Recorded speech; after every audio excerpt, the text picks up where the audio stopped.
I'm Jiayan. In this video, I will narrate the stories of my three most favorite and inspirational political figures of all time: Mikhail Gorbachev of the former Soviet Union, Nelson Mandela of South Africa, and José Mujica of Uruguay. These three former heads of state are the paradigm of true leadership, how public service can be a force for the greater good. Most importantly, they illustrate why power doesn't always corrupt. Mikhail Gorbachev,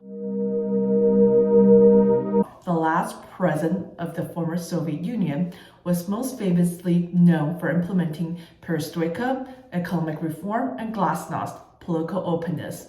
With the core concept of politics being the art of the possible guiding perestroika and glasnost, Gorbachev embarked on a daunting and on an almost impossible task of implementing the necessary reforms to structurally solve the ex-Soviet Union's grave problems, especially after a decade-long involvement in Afghanistan's civil war that seriously drained its finances. Despite his unsuccessful attempts to salvage the former SU, nonetheless, perestroika and glasnost have dramatically transformed world history and reshaped the new global order since 1991. For many living under the repressive regimes of the former Eastern Bloc, the unexpected dissolution of both the Soviet Union and the ex-Warsaw Pact brought hope and tremendous progress in Eastern Europe.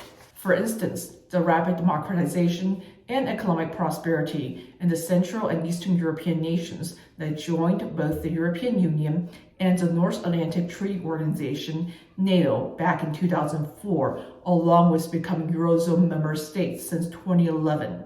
Although Gorbachev's presidency came to an end on December 25, 1991, as the Soviet Union officially ceased to exist on that date, he still remained a revered political figure worldwide until his death on August 30, 2022. Besides Gorbachev, the late Nelson Mandela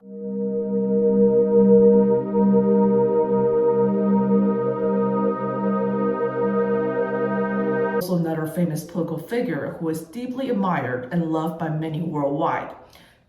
As South Africa's icon for more than 3 decades until his death on December 5, 2013, he was lovingly known throughout South Africa's Madiba, his Xhosa ethnic Kambu clan name. His legacy of reconciliation and attempts to materialize a rainbow nation in post-apartheid South Africa raises the question whether there is a possibility of many Mandelas in positions of power throughout the African continent.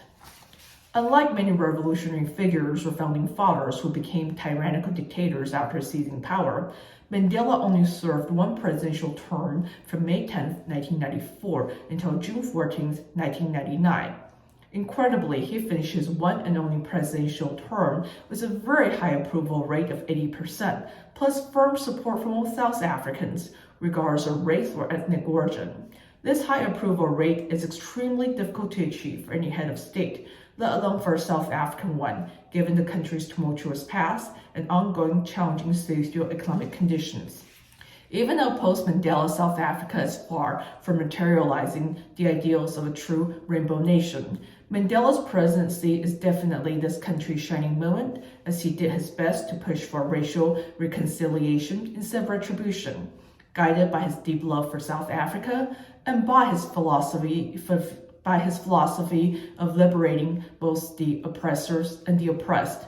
The highlights of Mandela's presidency include preventing a possible outbreak of a vicious civil war after the 1994 elections, establishing the Truth and Reconciliation Commission back in 1996, successfully transforming South Africa's international status of a pariah state into a nation fully accepted and embraced by the global community, and paving the way for the very first World Cup to take place on the African continent back in June 2010. In addition to Mandela, another inspirational but lesser-known political figure in the Southern Hemisphere is Uruguay's former president, Mr. José Mujica. Even though he isn't as famous as Gorbachev nor as Mandela, nonetheless, he is a stellar example of what public service and being a public servant are all about.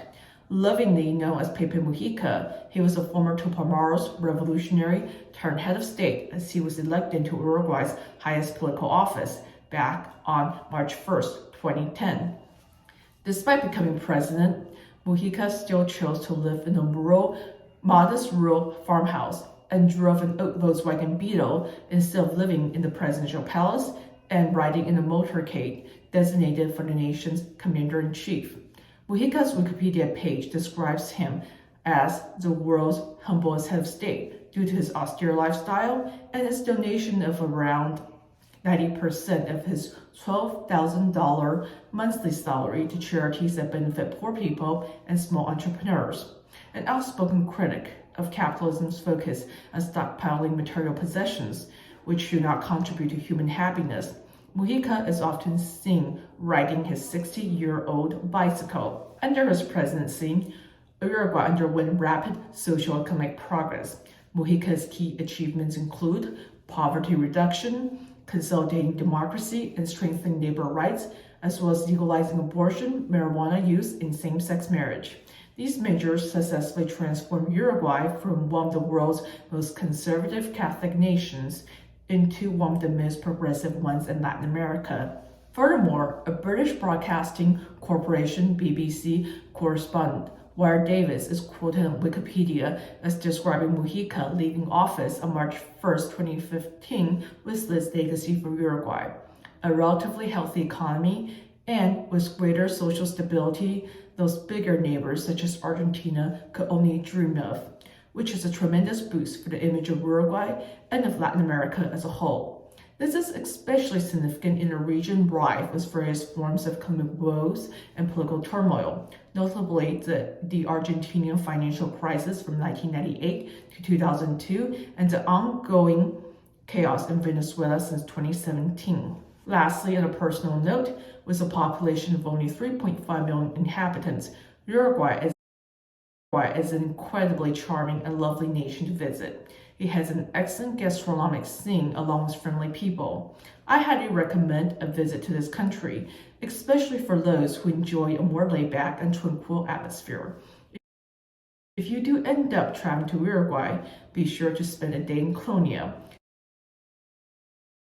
and United Nations Educational, Scientific, and Cultural UNESCO Heritage Site. I sincerely hope everyone has enjoyed this presentation, as the three former heads of states mentioned is a definition of how, at the end, politics is all about service for the greater public good. These three ex-presidents are stellar examples of how selfless leadership can change a nation and even transform the course of world history. Our planet will certainly be a much better place if there were more Gorbachevs, Mandelas, and Mujicas in all positions of power.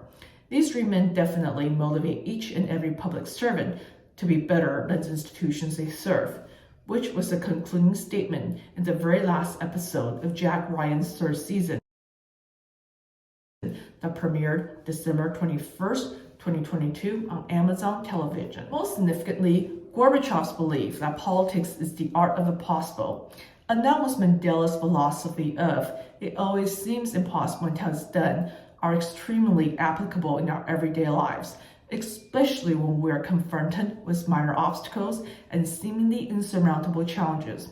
I constantly remind myself of these two quotes whenever I encounter difficulties or when things just don't go smoothly. After all, life is about making the impossible possible. Thank you very much for taking your precious time to watch this video. Be sure to share it if you find it informative and insightful.